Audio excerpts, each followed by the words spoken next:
Not just defending, the reigning defending national champion coming up here. But Warren obviously doing well in this tournament as well. No slouch, no pushover. He's going to be, you know, hopefully able to put up a pretty good fight. If not win here. But Noah, the expert RPS player. Ooh,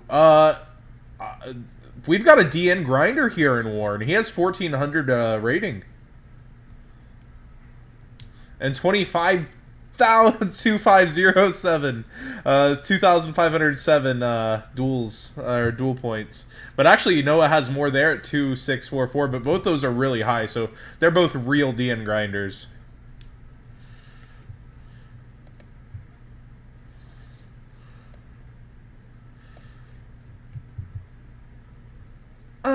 Effect.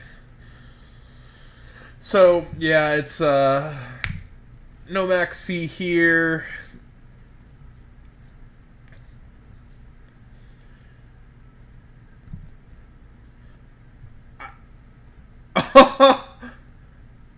That's actually very surprising, that's insanely surprising. Oh! Well, we've got a wind, a water, and a fire here. There may be some really special goo.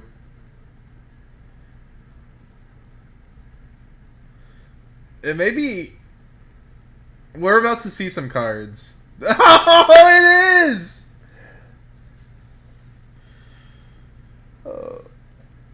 And here's Return of the Monarchs. Dante, okay, just the one tribute.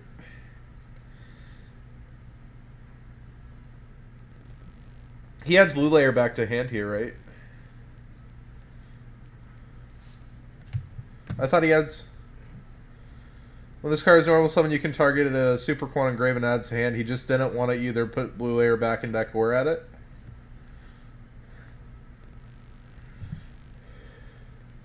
Yeah. Yeah, it looks... Well, he has other targets. It's just... Oh, man, I think we got Klee. Well, no, we saw Sky Iris. Never mind. What?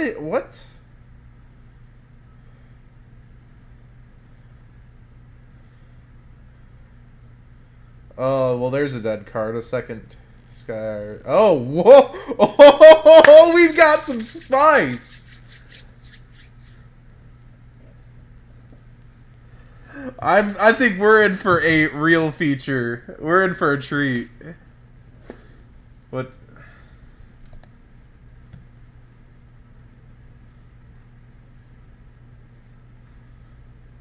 Oh, he said it's better to keep engraved because when you tribute summon your red layer, you summon it back out.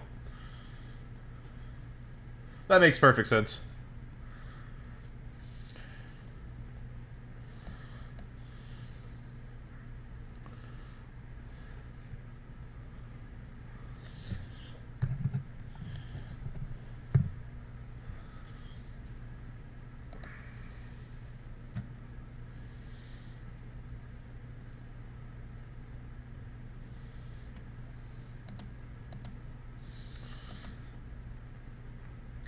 Do we have actually some kind of weird... Do you think it's some kind of Yang Zing hybrid? Like, Zephyr Zing? Yeah, because I think that's what it is, because Sky Iris gets tons of value with Yang Zings, and there it is. Look at my reads. Oof. But yeah, that's actually very strong.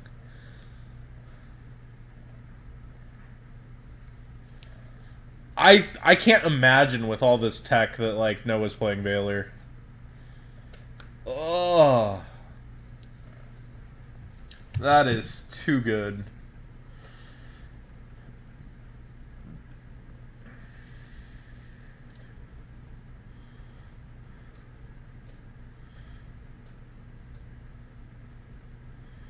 I don't know. I don't know what this man has access to. I don't know what he's trying to do. He's got the Chi-Win already too.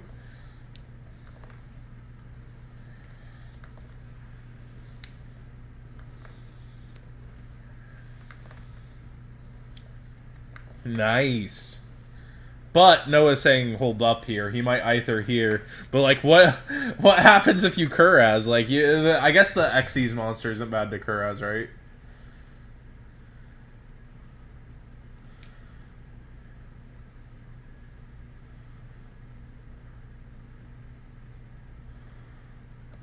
Well, yeah, it only does it when Pendulum Summon, though. Oh, or destroy. Okay, yeah, my bad. Add a Yang Zing.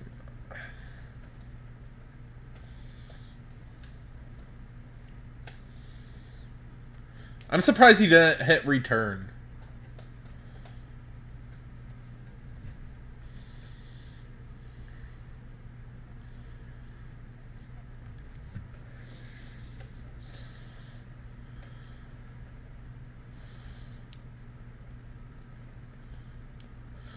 Dude, Zephyr Zings, I've actually been thinking a lot about them because of Sky Iris. Like, the advantage is so free to play a Sky Iris, pop your guys, and go off. And I'm guessing, well, it doesn't make sense that he would play Card of Demise with the Yang Zings. So, like, this Into the Void must just help consistency and turbo. So, no red layer here, actually. Okay.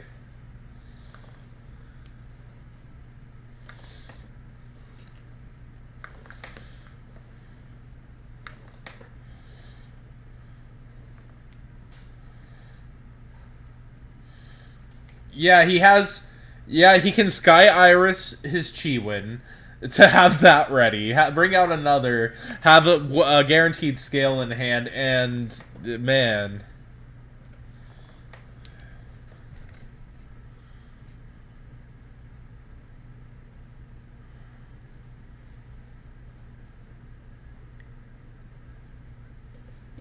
Ooh, you can't special that. Yeah. No, get out of here.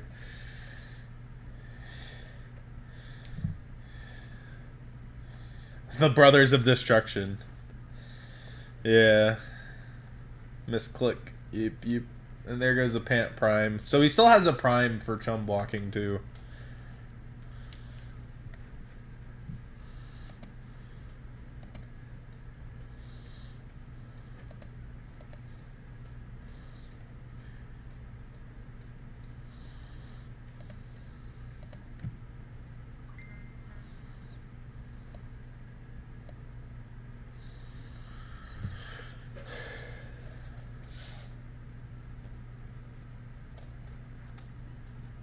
What did he search off the return? Okay.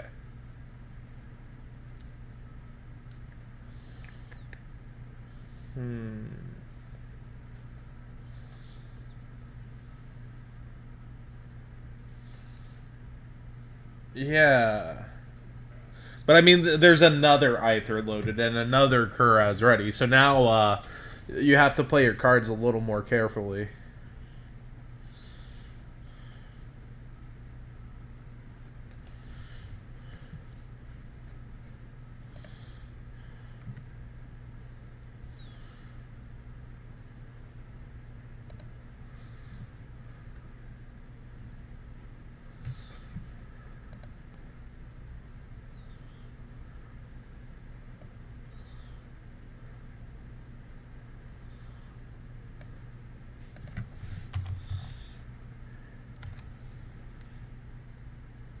Yeah, you can only use. Noah's saying he realized he messed up because Jiaotu's effects.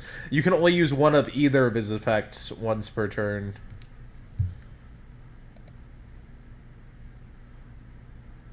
You get to say, yeah, like.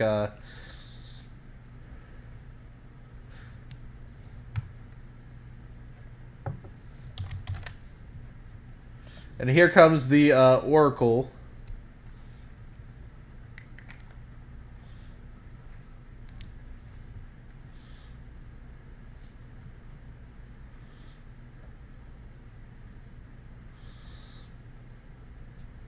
Ooh, what a scale. So Odd Eyes is going to fetch him something here also after Into the Void resolves. Can he do a synchro and overlay play here? Let's watch.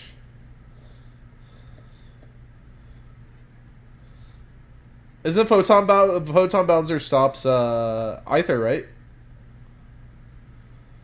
Yeah, but I mean, like, it makes it so that it couldn't make any, like, bring out anything or, like, use its effect. Yeah. Oh, wow, he lets this resolve. But, I mean, Nothing's really threatening through the prime yet. I'm pretty good, Line Star. If you tuned in earlier, we had the best in the world go at it in a best-of-5 match that went to Game 5. And that is uploading on YouTube right now. Waiting for... Oh, it's in HD. It's going up now.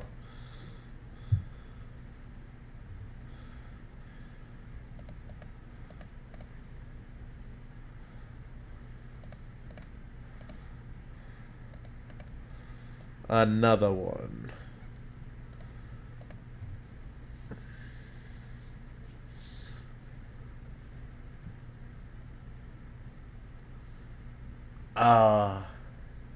It may be. But he's going to use this Odd Eyes probably in the end phase. Unless he wants to keep scale.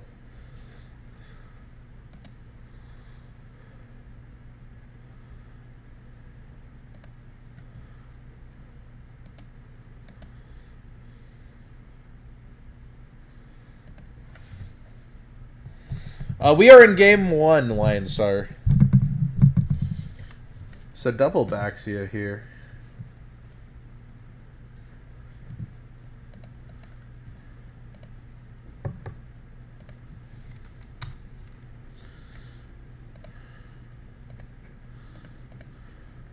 I'm surprised he didn't, like, kind of try to poke and, like, bait Noah and...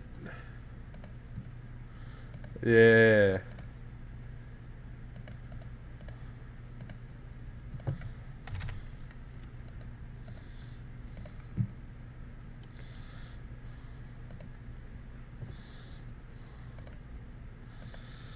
But I mean, 2,300 damage isn't that threatening either. So, like, he probably would have just taken it.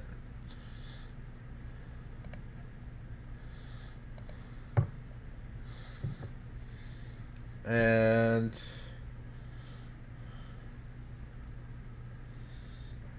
does he have some triple rank 8 overlay? Crazy. Oh, there it is.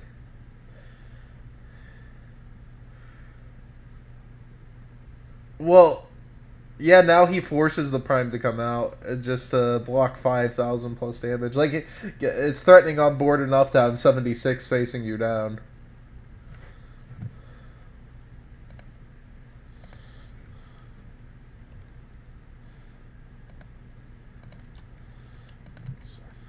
Oh, is that what he searched? Oh, man. And he's gonna just block the 3,000. Oh, because he can just negate this, though, right? Okay.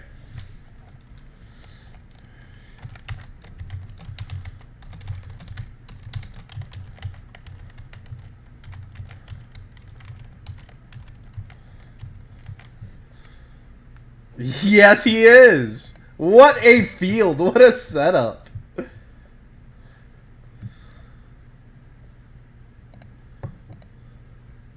And there's the scoop.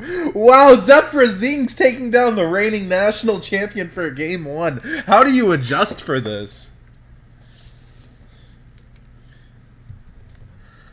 Oh man, they can only hear me. That's unfortunate. 1 minute, playback. So it sounds like I've been talking to myself. Great. And my volume mixer's not coming up. Give me a second. Close program. Yeah, they can't. Okay, now they can hear you. My bad. Wait, they couldn't hear me the whole time? Yeah, my bad. Oh, that's awkward. Usually they fix. They tell me that I sound like I'm talking to myself before that, but now your insightful commentary will be added to game 2 and 3. Oh man. Oh jeez. I apologize. No, it's fine. It's fine. That's just really funny. It's gonna be very interesting when everyone watches it on YouTube. Why is he talking to himself? Oh. Alright, so Noah's choosing to go first here. I mean, after a game 1 like that, what can you really prepare for? You definitely want to try to set up Stormforth Aether no matter what. Like, you want to disrupt. So we might... Oh. That hurts. Max C putting some pressure on. I think this is just a case of getting wrecked by the anti-meta. Thousand Eyes. Oh, he's just gonna tribute. Okay, that makes sense. So, like, he probably had planned for some kind of rank up play, but, like, now he's using the one he considered the most useless for later plays with instant fusion. Right. I mean, this is cool, too, because Gearbus makes it so the Maxi is pretty much irrelevant. I mean, he can't prime this turn, but yeah, he's managing the Maxi really well. The Maxi becomes just a 1-for-1, and it's gonna be taken, like, Erebus is gonna get his effect off, too. Yeah. Pretty strong play by Noah.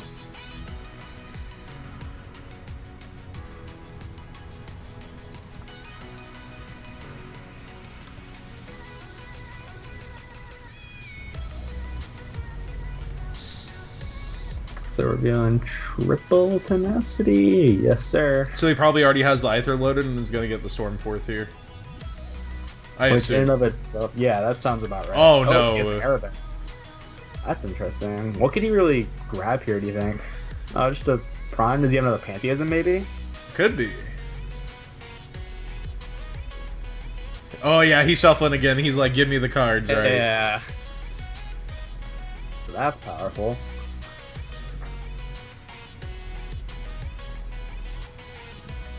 So, no Stormforth, but he might have the Aether ready to go. And plus, he's got Prime and Pantheism loaded up for next turn, so I'd say he's in a pretty cozy position.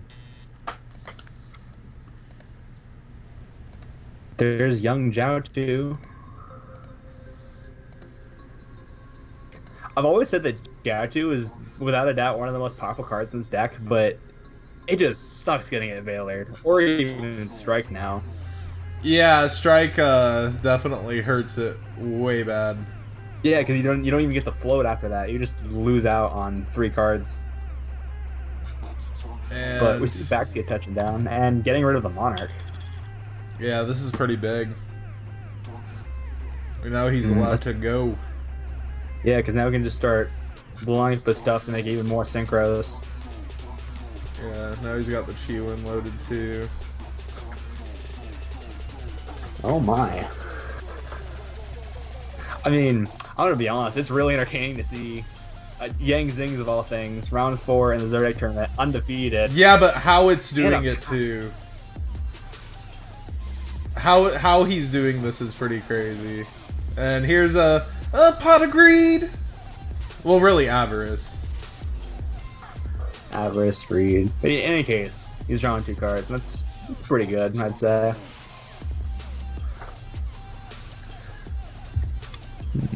So, what do you do here to really start? You get here terraforming and do whatever you want. Man.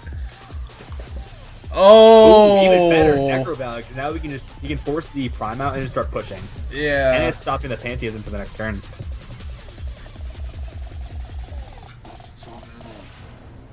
So he's got a prime here. No? You don't want... I feel like if you don't Prime here, you're, like, Toasty. possibly dying. Yeah, and here it comes.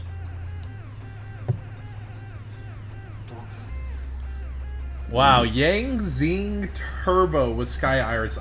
You know, when all the decks crashed during that ban list reset after like when all the DUEA decks kind of died together for a bit, the Yang Zing Zephyros were really coming up, and then they just disappeared even though they weren't hit at all, and they were doing a lot on DN. I recall that. Like, yeah, I remember Jeff did pretty well at an ARG with them as well. yeah, They just sort of just stopped playing them. yeah, they just disappeared. Like, and the deck was really taking off, and like everything else got hurt. So like, it was just, they didn't lose anything either. I mean, I feel like Dark Destroyer might be a problem for this deck, but yeah, definitely. even then, this is still a really solid matchup, and that's only one deck. I imagine this Necro Valley helps hurt like Dark Destroyer, and I'm sure they play outs. Yeah. But yeah, the Ogre... What's Ogre's attack? Is it over 3 or is it 3? It's 3,000. So he's swinging in for 46 here, which is pretty good, pretty demanding. Yeah, especially with that 1,000 already gone. And there's another There's Harbinger. a Harbinger here to protect the Necro Valley, which will further stop Noah, or even get rid of Stormforth. Yeah, like we know he can't even Pantheism. He can't Prime. There's And the there's a Maxi off the just in start. case. We know there's an Erebus, and that's all we know among 4 cards, but one of your cards is gone that's a spell, and you have an Erebus with 2 other cards. So it has to be like idea. He has to have like Idea Erebus here. But even then, he's getting draws off it too, so like it's not even like it's good. It's a 1-for-1. The Maxi is a yeah. 1-for-1 on Idea. True. And then Erebus is able to deal with Necro Valley if you don't want. But Harbinger is probably the bigger problem. Oh! So that's a way of getting Erebus out of your hand. No. Oh. Drawing that Takatemborg. Yeah. Necessary evil. But it's really interesting to see both this tribute and overlay engine and Noah's Monarchs as well. The innovation in this match is through the roof. Yeah, a friend of mine in my team, Jinlock, Trenton Straup, when he like first got into Extra Deck Monarchs, he was really looking into the speedroid engine. I thought it was really solid because it's either 2 tributes, like you said, or it's Dante, which loads up all your good spells and traps. Or it's Grand Pulse or Corbage, like if you really have room. Yeah, like being able to deal with Floodgates to like Mask of Restricted without even committing your normal is just really solid. And Grand Pulse gets through Rivalry, which is a huge problem for you guys. Oh, for sure. So, a cool thing Noah can do here, he can make Grand Pulse, get rid of the Necro Valley, resolve Pantheism, and get like a domain, and then stack for Erebus. But he's just gonna Grand Pulse. I think he has to kill him this turn somehow. So he's gonna special. Like he's gonna use the Special, Pantheism to get yeah. return. Special Prime, but he summoned this Grand Pulse in defense. And there's this token. What is? Well, we're just seeing the Maxi challenge get played through. I mean, you gotta do it. I'm just giving him a bunch of Yang Zings. What's it gonna do? I get another tribute anyway. Oh, he's gonna draw cards. Yeah, I mean, the cool thing here is that you know there's only 2 cards there. Yeah. This works out because even though it doesn't get the other Monarch, he's ensuring that return goes up. Because the problem is, there's only 2 cards in hand. It's not like it could be a Storm Force. You can just negate the return with Harbinger and get the value out of it while it's there. Oh, I see what he can do. He can discard the return to get the Erebus engraved and then tribute again. Yes. That's really powerful. Even under Max C, like, with all the advantage, Erebus is just pushing it in.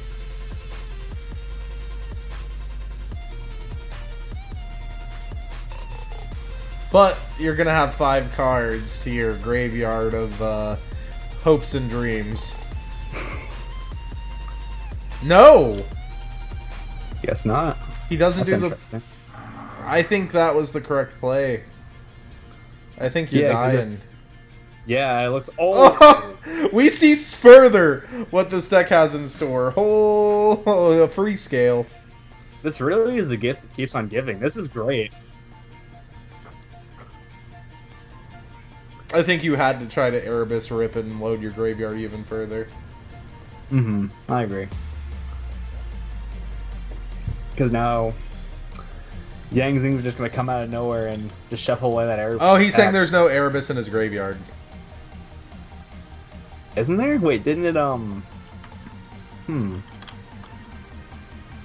could have sworn there was an Erebus in there.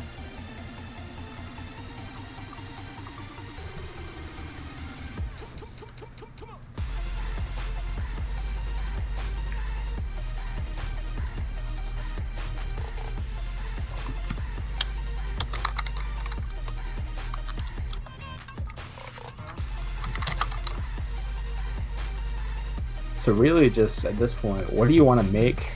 Whatever it is, It got Baxied. It got shuffled back. Yeah, so at this point, you can just drop another Baxied and punch in. I mean, it seems pretty given to you at this point. Question is what you make, but regardless, it's going to get you where you need to go.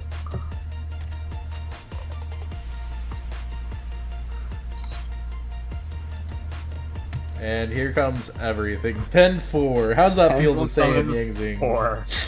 In Yang Zings. Especially because, like, a big problem with this deck, too, is you open up too many Yang Zings, like, without a scale, you just can't do anything. You just have to set, pass, float, float. No tuners, though. That's interesting. Oh, wait. I forgot the Pendulum Dude's also a tuner, so...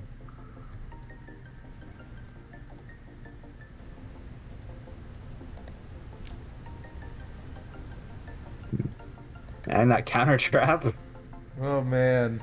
Free Infernity Barrier, just in case it's not... But I think he's Dougieing at this one. I think it's game. And with a Trishula, the strike to the heart. But Noah's still in the tournament. But Yang Zing Zephyr is moving on to 4-0. Zodiac never failing to surprise. Any final notes? Really, that was a show, and I'm looking forward to seeing hopefully more savage Yang Zings hit the board in the future. All right.